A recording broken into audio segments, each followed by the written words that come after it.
إن في خلق السماوات والأرض واختلاف الليل والنهار لآيات لأولي الألباب.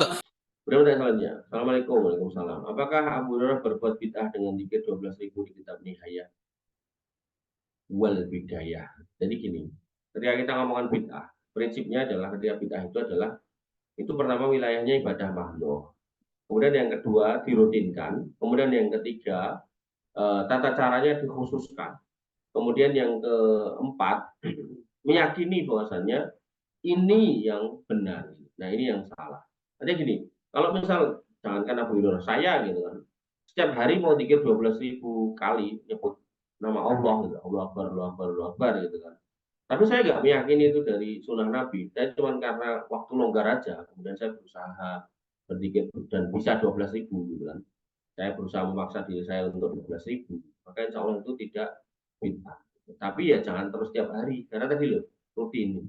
Jadi sekali-kali nggak dilakukan. Makanya dalam konteks apa namanya Abu Bakar As-Siddiq dan Umar bin Khattab terkait kurban, mereka pun yang hukumnya jelas sunnah aja mereka kemudian meninggalkan, gitu kan, sekali meninggalkan.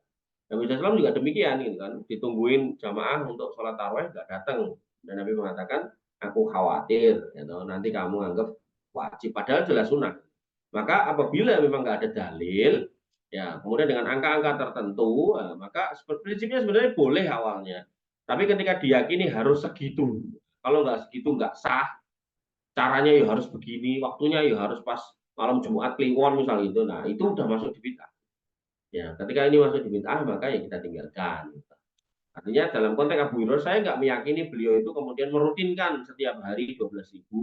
Kemudian saya juga yakin beliau juga tidak menganggap itu sebagai sesuatu yang harus seperti itu gitu loh. Saya meyakini ada kemungkinan beliau itu longgar sehingga melakukan itu.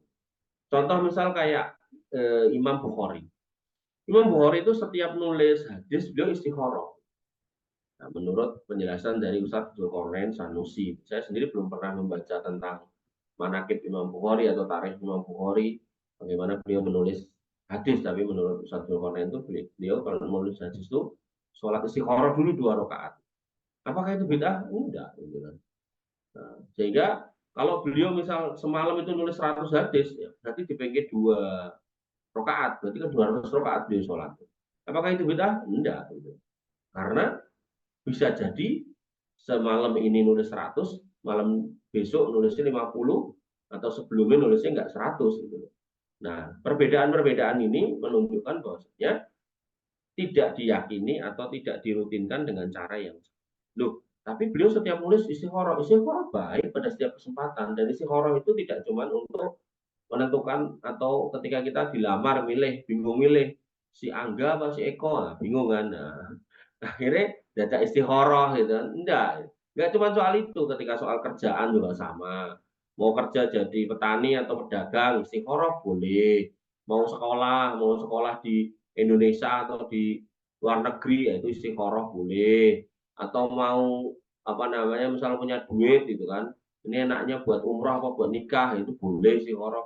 Banyak. Nah, maka ketika Imam Bukhari konteksnya adalah menulis hadis, hadis ini nanti akan dipegang, akan diikuti oleh umat yang potensinya 2. Kalau hadis ini benar, maka akan menjadi pahala yang besar. Kalau hadis ini salah, bisa menjadi dosa gitu kan.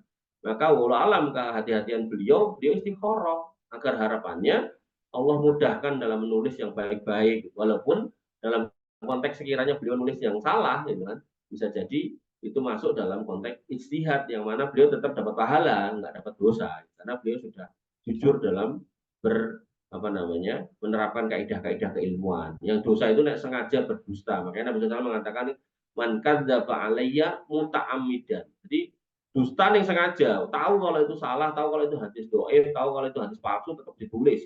Itu berarti dusta. Gitu. Kalau dengan sengaja, ya bawa maka minan, siap-siap duduk di neraka.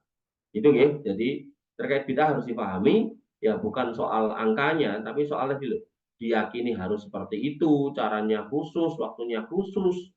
Nek nggak ngono, nggak afdol. Contoh lagi misal halal bihalal, habis Idul Fitri gitu kan.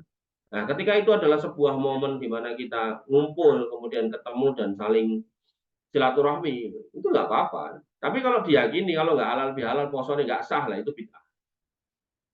Bedakan ya, halal bihalal atau syawalan gitu kan. Nah, dan kemudian diyakini ini harus hari yang ke-7 dari bulan Syawal. Kalau enggak nanti enggak sah apa namanya puasa Syawalnya atau puasa Ramadannya. Nah, ini bid'ah. Tapi kalau kemudian ini cuma momen gitu, mumpung kumpul, mumpung lagi bahagia, lagi seneng-seneng, banyak makanan, yuk kumpul, silaturahmi, saling sapa, saling tegur sapa itu bagus. Cuman kalau itu lagi dimanfaatkan jadi ajang minta maaf tahunan dalam konteks ini, dia salah terus diempet setahun wae tahun ngarep minta maaf itu ya salah. Tapi nggak sampai bid'ah salah itu. Karena dalam Islam kesalahan itu ya tiap 3 hari maksimal itu bisa mendiamkan bersama muslim. Sisanya tetap harus segera menyelesaikan urusan. Apalagi salahnya mergo diutang. Rumah sana nek minta maaf terus clear gitu. Jadi ada teman saya itu diutang sama saya itu. Itu ora pernah WA, ora pernah apa, tapi begitu kemudian Idul Fitri kemarin wah langsung mohon maaf lahir dan batin gitu.